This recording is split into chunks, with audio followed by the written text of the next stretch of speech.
छत्तीसगढ़ के मुंगेली में आयोजित 24 घंटे के अखंड श्री दुर्गा चालीसा पाठक्रम का आज समापन हुआ। चैत्र नवरात्र के पावन अवसर पर आयोजित यह अनुष्ठान भगवती मानव कल्याण संगठन शाखा मुंगेली द्वारा BR साव स्कूल ग्राउंड पड़ाव चौक में आयोजित किया गया था। पूरे 24 घंटे तक चले इस अखंड पाठ में बड़ी संख्या में श्रद्धालुओं ने भाग लिया और मां दुर्गा जी की कृपा प्राप्त की। कार्यक्रम के समापन के अवसर पर संगठन के केंद्रीय महासचिव सिद्धाश्रम रत्न अजय अवस्थी जी की विशेष उपस्थिति रही। उन्होंने श्रद्धालुओं को संबोधित करते हुए समाज को नशा और मांसाहार से मुक्त कर एक चरित्रवान और जागरूक समाज के निर्माण का संदेश दिया।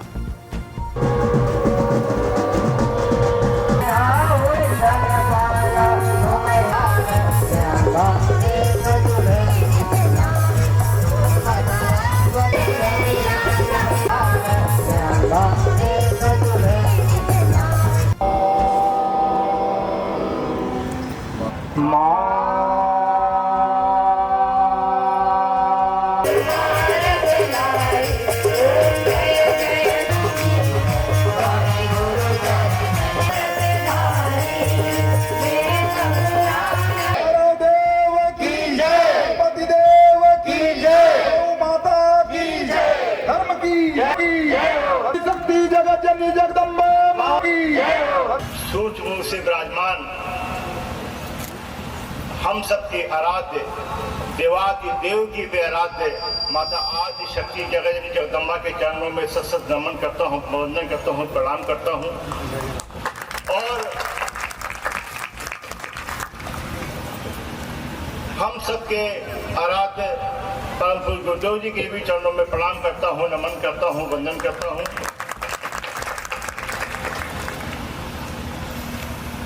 भगवती मानव कल्याण संगठन शाखा मुंगेली को मैं हृदय से एक भव्य आयोजन के लिए बहुत बहुत बधाई और धन्यवाद देता हूँ कि नवरात्र के इस पावन अवसर पर आप लोगों ने इस समाज के कल्याण के लिए, विश्व की शांति कल्याण के लिए इस अखंड अनुष्ठान का आयोजन कराया।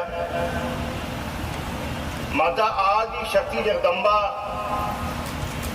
जो सिर्फ हमारी ही देवी नहीं, हमारी अस्तित्व नहीं, ये निखिल ब्रह्मांड की सभी लोकों की, धरती हो, तपलोक हो, यमलोक हो, भूलोक हो, कोई भी लोक हो, सभी लोकों की वो जननी है और सर्वत्र व्याप्त है। वो करुणा में बसती है, वो प्रेम में बसती है, वो क्रोध में बसती है, सभी इंद्रियों की जननी है वो। और परम पूज्य गुरुदेव जी के आशीर्वाद से इन अखंड पाठ के माध्यमों से, इन जनजागरण क्रमों के माध्यम से हमको उनके आशीर्वाद लेने का सौभाग्य प्राप्त होता है। ये सब हम लोग का सौभाग्य है। मुझे पता है माँ भगवती आपकी इच्छा के बगैर तो पता भी इधर से उधर नहीं हिलता है, क्योंकि आप कोई न कोई योग रचती हैं और जो योग मां निर्धारित कर देती है कि इस सन के इस माह में बहुत समय से मैं आना चाह रहा था मुंगेली, जैसे घंटा बहन ने कहा कि काफी लंबा निकाल, तो उन्होंने कहा कि 2026 के मार्च के 21-22 तारीख को मेरा गुणगान मुंगेली में होगा, जिसमें तुम्हें जाना होगा। क्योंकि माँ जब आप योग बनाती है तो संयोग बनता है, और जब संयोग बनता है तो वही लोग अपने घरों से निकलकर उस प्रांगण में पहुंच जाते हैं आपका आशीर्वाद लेने के लिए। ये कोई साधारण पाठ नहीं है कि नाच लो, झूम लो, है ना, नमो नमो गा लो, पूरी सब्जी खा लो, जय माता की जय गुरुवर की। ये वो अनुष्ठान है, अगर किसी मंदिर के प्राण प्रतिष्ठा में 24 घंटा का ऐसा पाठ करा दिया जाए तो उसके मंदिर की मूर्तियां जीवित हो जाती है। वो ये पाठ है। मेरे भाइयों बहनों,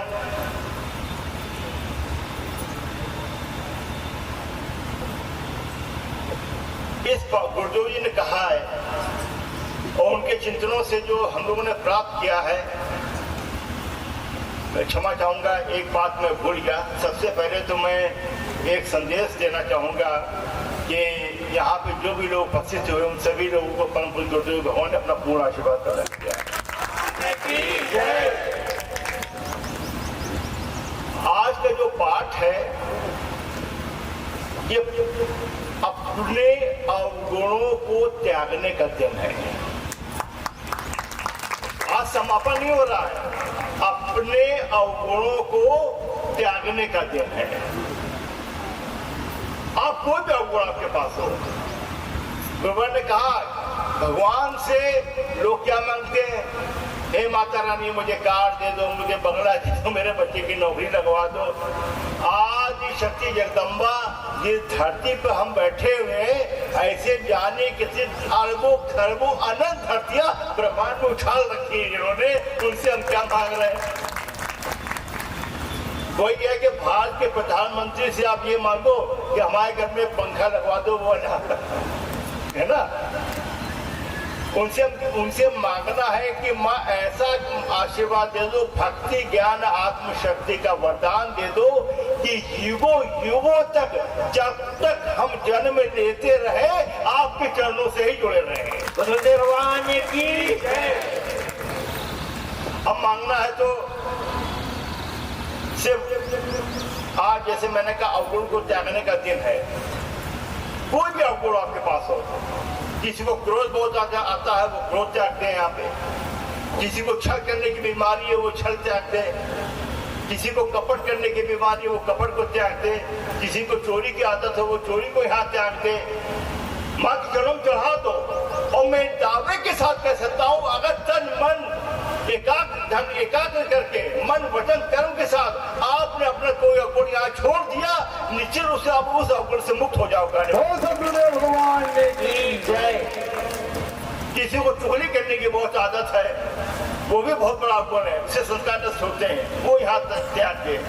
किसी को आलस का अवगुण है कि माता रानी सब बढ़िया लिखा, आलसी में बहुत हूँ, 10 बजे तक सोता हूँ, रात को 3 बजे तक मोबाइल देखता रहता हूँ, है ना, वो त्याग दो, है ना। आज इससे अच्छा मौका आप लोग को नहीं मिलेगा। मेरे भाइयों बहनों, प्रकृति मानव कल्याण संगठन ऐसे कार्यक्रम भारत को नशा मुक्त बनाने के लिए, चरित्रवान समाज के निर्माण के लिए और मानवता के उत्थान के संकल्प के लिए ऐसे कार्यक्रम पूरे भारतवर्ष में आयोजित करता है। आज मेरे पास हजारों जिलों में मैं देख रहा हूं कि हजारों स्थानों पे ऐसे कार्यक्रम हो रहे हैं। तो मैं कह रहा था मांगना हो तो भक्ति ज्ञान और आत्मशक्ति का वरदान मांगो। आत्मशक्ति का उदाहरण तो ये मेरे भगवती मानव कल्याण संगठन के जो गुरु भाई गुरु बहन बैठे हुए हैं, इनसे बड़ा उदाहरण कलयुग में है नहीं। कईयों के पास धन नहीं है, कईयों के पास ज्ञान नहीं है, कईयों के पास चित्त नहीं है, लेकिन वो अपने आत्म गुरुदेव जी के आशीर्वाद से अपने आत्मशक्ति के बल पर बड़े बड़े आयोजन करा रहे, घर घर हत्या करा रहे, पूजन करा रहे, नशा मुक्त आंदोलन सब चला रहे हैं। जो बड़े बड़े नेता लोगों के कहने से, बड़े बड़े लोगों के, विद्वान लोगों के कहने से 2 लोग नशा नहीं छोड़ते हैं, हमारे टीम प्रमुख के कहने से लोग नशा छोड़ रहे हैं। भगवान की किसी ने मुझसे कहा कि भाई साहब आपके कहते हैं कि ये मेरे टीम प्रमुख हैं, ये आरती जलसा पाठ कराते हैं, युग परिवर्तन करेंगे। अरे भाई साहब ये तो बड़े गरीब हैं, ये साइकिल से चल देते हैं, साइकिल में ही छवि बांध के चल देते हैं, आरती कराए जाते हैं, ये क्या टीम प्रमुख परिवर्तन करेंगे, ये कैसे होगा? तो मैंने कहा कि अगर भारत के प्रधानमंत्री की नज़र किसी घर में पड़ गई तो उसकी 1 पीढ़ी 2 पीढ़ी के इंतजाम कर देगा, लेकिन अगर इन गरीब टीम प्रमुखों की नज़र किसी घर में पड़ गई तो उसकी 7 पीढ़ियों का इंतजाम।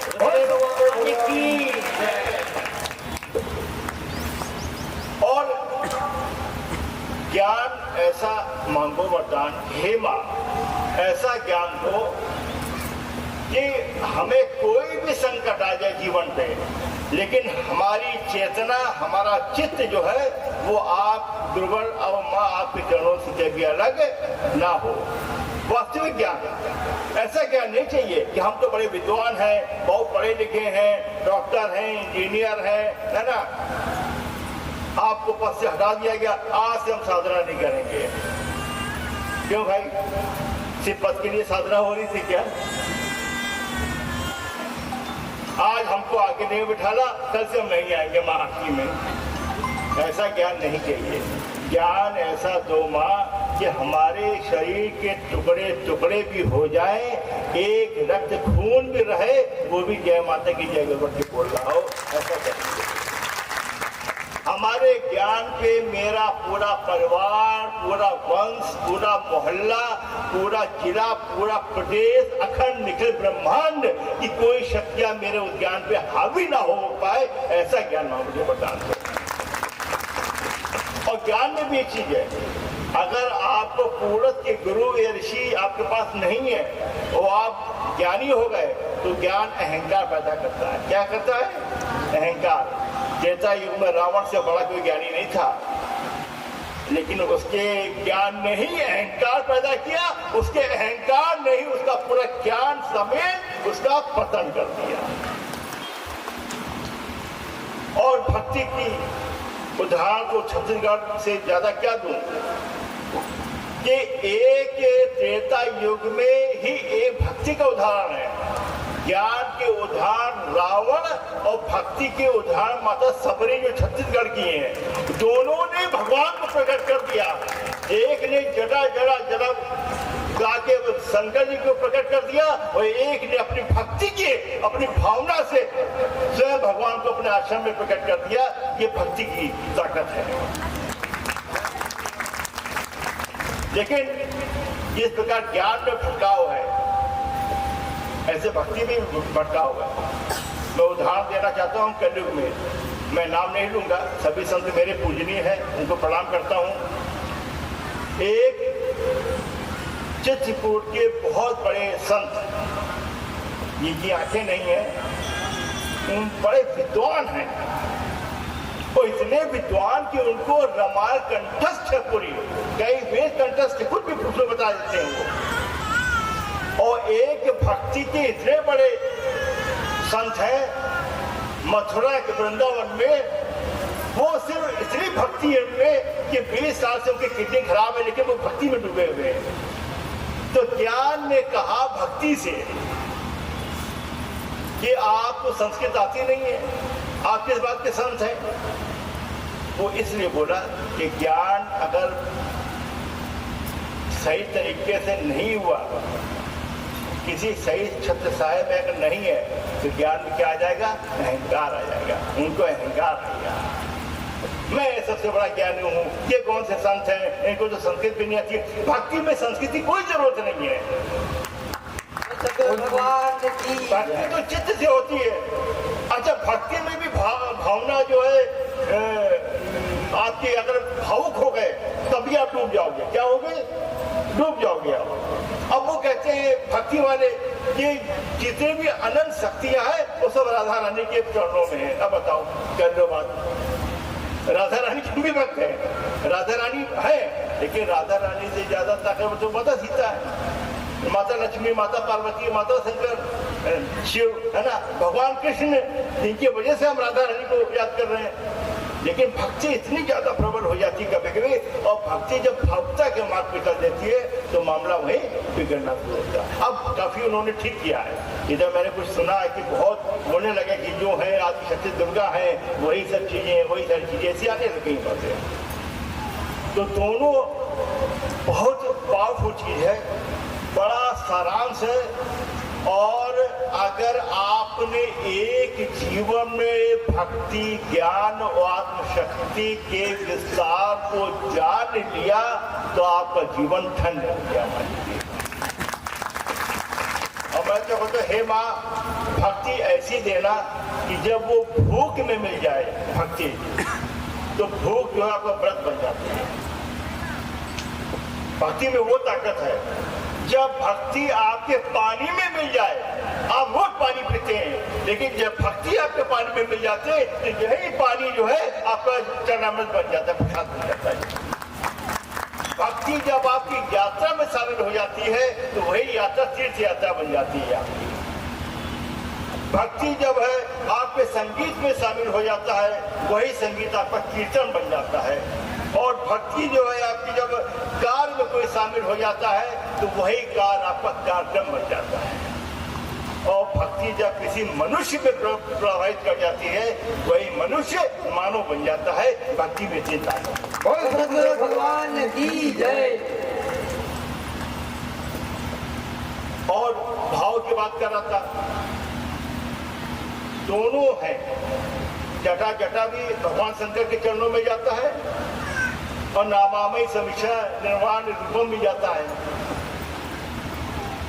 तो कहा गया ना, जैसी भावना, जो जैसी भावना से आप पुकारेंगे वही आज आपको आशीर्वाद मिलेगा, है ना। तो भावना भी कई प्रकार की होती है, 108 प्रकार की भावनाएं हैं।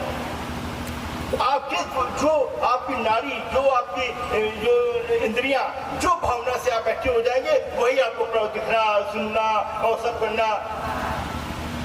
बहुत सारे लोग हैं कि माता रानी को मानते हैं, माँ की पूजा करते हैं, गुरु जी की पूजा करते हैं। यहाँ आ गए तो किसी के शिष्य बन गए, रामलाल को अब रामलाल को मानने लग गए। रामलाल उनके हृदय में है। रामलाल आरती में जा रहे तो अपना जा रहे हैं, रामलाल नहीं के तो हम भी नहीं जाएंगे। रामलाल ने शिविर छोड़ दिया तो हमने भी छोड़ दिया, है ना। आप समझ रहे हैं, भावना जो इसका मतलब मामला है गड़बड़ है। जीवन के गुरुदेव जी के रहते रहते आप अगर भक्ति ज्ञान और आत्मशक्ति के आशीर्वाद ही मांग लीजिए कि गुरुदेव जी इस जीवन हमको कोड़ियों का दे दीजिए, चलेगा। सब तन मन सब छीन लीजिए, पूरा मकान गबाड़ी सब छीन लीजिए, सिर्फ भक्ति का आत्मशक्ति का वरदान दीजिए, हमारा जीवन धन्य हो जाएगा। भगवान की जय। और गुरुदेव भगवान ने कहा है, और कई बार सुना भी होगा आपने, कि हर कर्म का दंड भोगना पड़ता है, भोगना पड़ता है, भोगना पड़ता है। दुनिया की कोई ताकत उसको रोक नहीं सकती। ये बात मैं जबलपुर में कह रहा था तो पूजा कहती कि आप तो डरा रहे हैं लोगों को, लोग तो भयभीत हो गए इससे। तो हमने कहा सत्य बोलना जरूरी है, कब तक झूठ बोलेंगे। हमने एहसास करना जरूरी है। अगर आपने किसी का पेन अच्छा लगा तो चुरा लिया, और हमको पता कि उन्होंने चुराया, लेकिन आपने कहा नहीं भैया हमने कुछ नहीं लिया, हम नहीं ले पाए आपको, अगले जन्म में आपको पेन वापस करने के लिए मेरे आसपास पैदा होना पड़ेगा, समझ लो। एक एक सोचने का, समझने का, हर कर्म का दंड भोगना पड़ता है। अगर किसी को आपने गाली दे दी तो आपका दंड तय हो गया है, और उसने अगर पलट को मुस्कुरा दिया तब तो गए आप काम से। अगर पलट को उसे 2 गाली दे दी तो उसके 2 दंड तैयार हो गए। आपकी वाणी का, आपका बोलने का, आप सोचो ना, हम अकेले हैं, कोई नहीं सुन रहा है, हमने बुलाया और 3 लोग की बुराई करनी शुरू कर दी, कोई है नहीं। लेकिन मान लो कि आने वाले समय में कोई 3 लोग मेरी बुराई कर रहे हो, ये सुनिश्चित है। हर every action is a reaction, ये फिजिक्स का लॉ है। हर कर्म का दंड भोगना पड़ता है, भोगना पड़ता है, भोगना पड़ता है। सावधान हो जाइए, बिल्कुल अलर्ट हो जाइए। दुनिया देख रहे हैं आप, है ना। जिसका सूरज नहीं डूबता था वहाँ नमाज हो रही है आज लंदन में, है ना। बड़े बड़े 30 मार खाकर देश जो है वहाँ बम चल रहे हैं। ऐसा नहीं है, वो कोई भी हो, भीष्म पितामह और द्रोणाचार्य जी, उनसे बड़ा बलशाली, उनसे बड़ा नीति निर्धारक द्वापर में कोई नहीं था, लेकिन क्योंकि उन्होंने अधर्म का साथ दिया तो उनके सारे ज्ञान, सारी कलाएं सब क्या हो गई, मिट्टी में मिल गई। एवरी एक्शन माता ने कहा भगवान कृष्ण से, अरे जब आप भगवान हैं तो हमको 14 साल जेल में रहना पड़ा। तो बोली कि माता आप भूल गई हैं कि त्रेता युग में जो है आपने कौशल्या को 14 साल तड़पाया था, इस जन्म में वो माँ यशोदा बनी है जिससे वो 14 साल उनके पूरे हो सके। हर कर्म का दंड हमको भोगना पड़ता है, ये सावधान हो जाओ। और बच्चे लोग जो हैं उनके लिए पूरा समय है, अभी से हाई अलर्ट हो जाएंगे तो आगे का जीवन युगों युगों तक आपका जीवन बहुत बढ़िया रहेगा।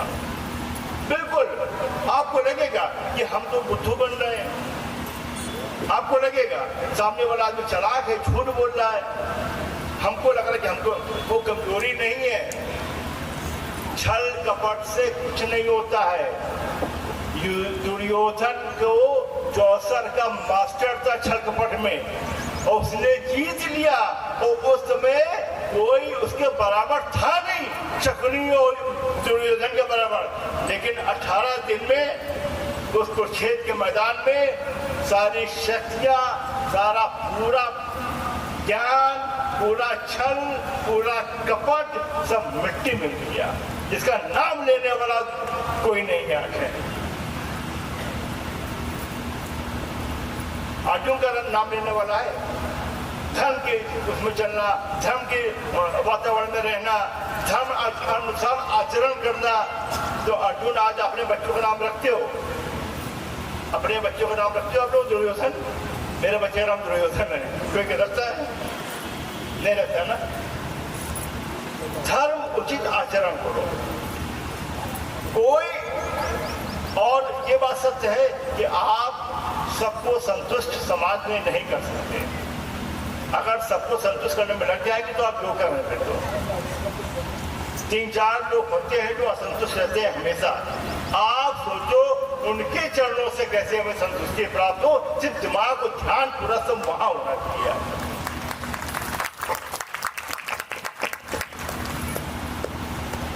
मेरे भाइयों बहनों, भारत में करोड़ों मंदिर हैं और करोड़ों लाखों मंदिर हैं। मुझे लगता है कि 10 लाख से अधिक मंदिर मस्जिद गुरुद्वारे होंगे, बड़े छोटे लगा के। मुंगेली में भी होगा। और रोज जो है करोड़ों लोग संकट जी में जल चढ़ा रहे हैं, हनुमान जी के मंदिर में जा रहे हैं। ऐसे में देवी के मंदिर में लाइन लगी हुई है। सबकी देवी भक्ति नवरात्रि में जागृत हो जाती है और 9वें वाले दिन समाप्त हो जाती है। कई लोग हम भैया मंडा नहीं खा रहे, भैया हम सलाम नहीं करें, क्यों? अरे लोग नहीं ना भैया, नौ दुर्गा चल रहा है। और जहाँ नवमी हुई तो देव मुर्गा देश चालू, उनकी भक्ति सिर्फ 9 दिन की है। लेकिन मुझे लगता था कि इतने करोड़ों लोग रोज जा रहे हैं मंदिर, और जितने मंदिर हैं उससे 3 गुना ज्यादा कथावाचक है। इसके बावजूद भी हर आदमी परेशान है, हर आदमी भय ऐसे। अरे भाई, जब आप माता जी शक्ति जगदम्बा के आप एकाकार हो गए, आपके चरणों से जुड़ गए आप, तो किस प्रकार का भय है? हम माँ के चरणों में जुड़े हुए, माँ को जैसे रखना और रखेंगे, नहीं इस जन्म नहीं अगले जन्म में रखेंगे, उस जन्म नहीं 6 जन्म बाद रखेंगे, जैसे इस युग नहीं अगले युग में रखेंगे, जैसे मर्जी रखेंगे। हमें किस प्रकार का भय है? अब क्या होगा? ईरान में बम पड़ गया तो यहाँ क्या होगा, है ना? तो वही भी हो गया। अब कैसे होने वाला? डीजल बढ़ गया तो कहाँ से आएगा? गैस सिलेंडर नहीं मिला तो अब क्या होगा, है ना? बेटियां हो रही, मेरी 3 बेटियां हो गई, बताओ अब क्या होगा मेरा? अरे तुम्हारा ही सब कुछ होगा। कलयुग में जिसकी बेटियां हो गई उसी का कल्याण है। मैं देख रहा हूँ अच्छे लोगों को भय से अजीब सब है। लेकिन अब किसी पूजा कर रहे हैं, भैया हम हनुमान जी के भक्त हैं, अरे अच्छी बात है। हम शंकर जी के भक्त हैं, बहुत बढ़िया बात है। हम देवी के उपासक हैं, हम भगवती मानव कल्याण संगठन शक्तिपुंज महाराज जी के शिष्य हैं, बहुत बढ़िया बात है। अब क्या हो गया? भैया बहुत डर लग रहा है। भैया इस बात का डर है या तो भक्ति गड़बड़ है, या बोलो ना कि हम देवी के शिष्य हैं। जो पूरी दुनिया जो चला रही है उनके हम शिष्य हैं। यहाँ दरोगा का डरता तो डरता नहीं है मोहल्ले का, कि मेरे मोहल्ले की जो है वो दरोगा है, हमका नाम ज्यादा भरना। और तुम लोग मतलब कितना बड़ा सौभाग्य कि कलयुग में तुम्हारे जो गुरु है वो स्वयं सच्चिदानंद है और तुम्हारी जो इष्ट है वो स्वयं माँ भगवती है। बोल सतगुरु भगवान की जय। इतना बड़ा सौभाग्य से भी डर किस बात का डर है भाई? आधे लोग भूख से परेशान हैं, अजीब सी भूख है उनके अंदर। 1 एकड़ जमीन है तो 2 एकड़ हो जाए, 2 एकड़ है तो 6 एकड़ हो जाए, ये मकान मुंगेरी तो रायपुर में भी ये बंगला हो जाए, थोड़ा सा नया रायपुर बन रहा तो खरीद लिया जाए, है ना। एक आश्रम के आसपास भी ले लिया जाए, यहाँ ले लिया जाए, वहाँ ले लिया जाए। एक दुकान को 6 शोरूम खोल दिए। मतलब अजीब सी भूख है, शांत नहीं हो रही है और पूरा जीवन लगाए पड़े हैं। ईरान ने पूरा जीवन लगा दिया, 3 बम पड़े, बराबर हो गया सब। 1000 साल की कमाई 3 महीने में चली गई, है ना। तो हम लोग पूरी ताकत लगाए हुए हैं। मैं बहनों को देखता हूँ बहुत सारी जो बड़े बड़े शहरों में रहती हैं, दिल्ली बम्बई में, उनके अलमारी में 1000 साड़ियाँ होती हैं। आज नवरात्र से अब नई साड़ी हो जाती है, थोड़ा सा अच्छा है, क्या पहन के समझ में नहीं आ रहा है, एक ले ली जाए। मतलब मन शांत नहीं है, मन अशांत है। मतलब आपकी जो भूख है वो इतनी ज्यादा है कि मन अशांत है, संतुष्टि नहीं है। प्रयास करो, कर्म करो, लेकिन असंतुष्ट मत हो। कई बहनों को मैं देखता हूँ, भाइयों को देखता हूँ, उनकी आदत है बुराई करने में, उनको रोग लग गया। ये हिंदुस्तान का सबसे बड़ा रोग है। यहाँ इतना समय है लोगों के पास, पूजा करेंगे 15 मिनट और किसी की बुराई करनी तो 4 घंटा बैठ के बुराई करेंगे, उसमें समय नहीं बर्बाद करेंगे और तभी खत्म नहीं होती। मतलब क्या बातें होती है पता नहीं।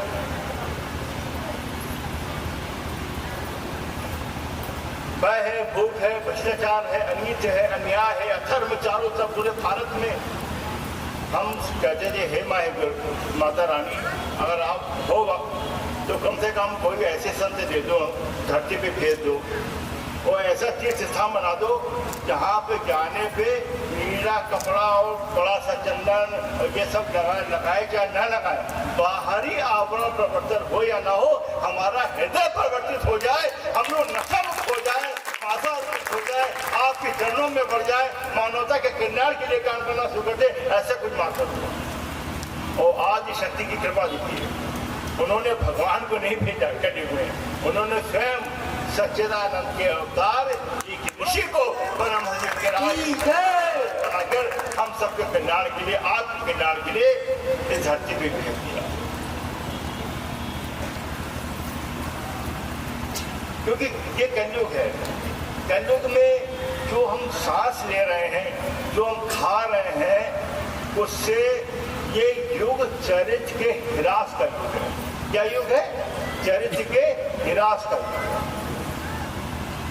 ये गरीब है, इसकी 100 रुपए की मदद कर दो, 9 लोग चले जाएंगे उनके, एक ही क्या आएगा, हाँ देख रहे थे भैया पड़ा, हम देख रहे 100 रुपया पड़ा और ले लिया जाए, 10 रुपये बांट ले जाएंगे, तो 10 के 10 से चले जाएंगे। यहाँ पे लूट हो रही होगी, 100 के 100 चल देंगे। और आधी दुनिया में तो 20% आबादी तो सिर्फ 24 घंटे मतलब कौवे की तरह, बाघ की तरह, चटाई पर बैठे रहते किसी की तरह। कहाँ लूट हो रही है? अच्छा सिलेंडर बढ़ गया, स्टॉक कर लो, अब सिर्फ 3-3 हज़ार में बेचेंगे, है ना। खाना कम हो रहा, स्टॉक कर लो आटा, इसको फिर महंगे दाम में बेचेंगे। कोविड हो गया, कोई बात नहीं, मजे हैं फिर तो। उनका काम ही यही है।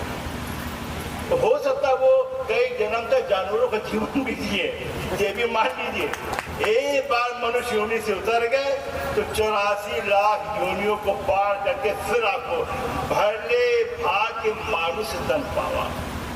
बुजुर्ग भगवान ने कहा है, आत्मा की अमरता और कर्म की प्रधानता, ये सबको कोई नकार नहीं सकता दुनिया के साथ। सच का हिरास का युग है, मानवीय मूल्यों के पतझड़ का युग है। अगर 90 साल का बुजुर्ग साइकिल से जा रहा होगा और 16 साल का लड़का मोटरसाइकिल से जा रहा है, और अगर उसकी साइकिल टच हो गई तो वो लड़का उतर के बुजुर्ग को गाली दे देगा, वो भूल जाएगा कि इसकी उम्र हमारे दादाजी से भी बड़ी है। मानवीय मूल्य के साथ पतन हो चुका है समाज में।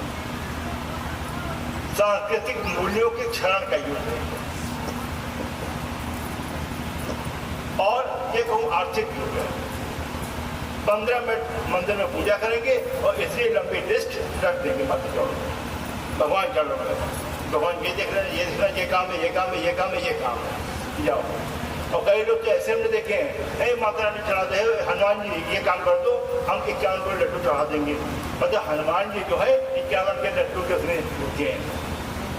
इसीलिए कई लोगों ने पढ़ लिया, कहीं ये बड़े लंपट लालची लोग हैं, फिर वो बुद्धू बनाते हैं आप लोग को कि हम आपका मंगल ठीक कर देंगे, आप पूजा करा लो 11,000 रुपए की, हम आपका राहु केतु, मतलब वो इतने बलशाली है राहु जिन्होंने भगवान को चकमा दे दिया समुद्र मंथन में, उनको हम काले तिल से सेट कर रहे हैं। यहाँ के ऐसे ऐसे मतलब ये तांत्रिक पुजारी लोग हैं जो तिल और कड़वा तेल, सरसों का तेल से शनि महात्मा को सेट करने में लगे हुए हैं।